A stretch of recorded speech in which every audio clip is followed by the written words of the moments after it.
సయోధ్యలో భాగంగానే నరేంద్ర మోడీ గారికి ఈనాడు అస్థినకు వచ్చి మేము విజ్ఞప్తి చేస్తున్నాం. ఇక మళ్ళీ విజ్ఞప్తులు తీసుకొని మళ్ళీ అస్థినకు రాము. మీరు ఎట్లా గల్లీలకు వస్తారో చూస్తాం. తొందరలోనే మా బలైన వర్గాల సోదరులకు, మా బహుజన సోదరులకు నేను విజ్ఞప్తి చేస్తున్నా. అదే పరేడ్ గ్రౌండ్ లో ధర్మ యుద్ధం ప్రకటించండి. 10 లక్షల మందితో మన బలమైన చూపిద్దాం.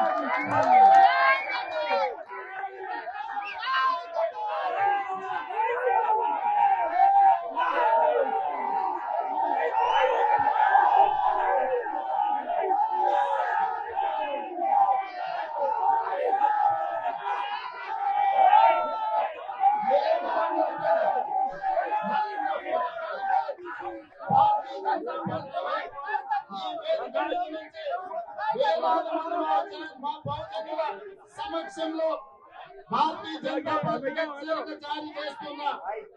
మీరు గద్దె దిగాలి, గ్రామాలలో మీ గద్దెలు కూడాలి. ఇదే మా నినాదం. అయితే మా 42% మా బలైన వర్గాల రిజర్వేషన్లు అమలు చేయడానికి అనుమతి ఇవ్వాలి.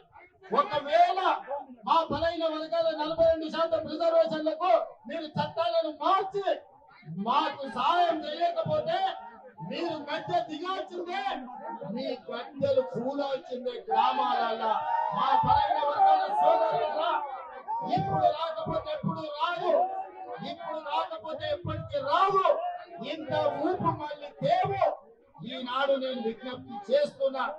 మీ కండగా నిలబడి మీ సోదరుడు తెలంగాణ రాష్ట్రానికి ముఖ్యమంత్రిగా ఉన్నాడు. ఎవరు ఏమనుకున్నా మీ కండగా నిలబడే ధర్మం నా మీద ఉన్నది. రాహుల్ గాంధీ గారి మద్దతు మీకున్నది. రాహుల్ గాంధీ గారి నాయకత్వంలో మీకోసం కొట్టాయి గల్లీ నుంచి ఢిల్లీ వరకు ఏకం చేసి అన్ని రాష్ట్రాలలో బలాన్ని కూడగట్టి బలైన వర్గాల రిజర్వేషన్లు తీర్చే బాధ్యత కాంగ్రెస్ పార్టీ రాహుల్ గాంధీ గారు తీసుకున్నారు. మీరందరూ ఏకమై రేపు జరగబోయే ధర్మ యుద్ధంలో మన బలమేందో పరేడ్ గ్రౌండ్ లో ప్రదర్శించండి. ఎంత మోడీ దిగిరాడో, ఎంత మన రిజర్వేషన్లు మన ఇంటికి రావు.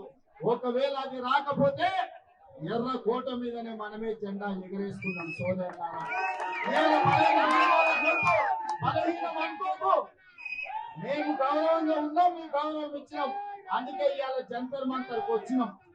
మమ్మల్ని తక్కువ అంచనా వేస్తే ఎర్రకోట మీద జెండా ఎట్లా ఎగరేసుకోవాలో మా సోదరులందరికీ తెలుసు.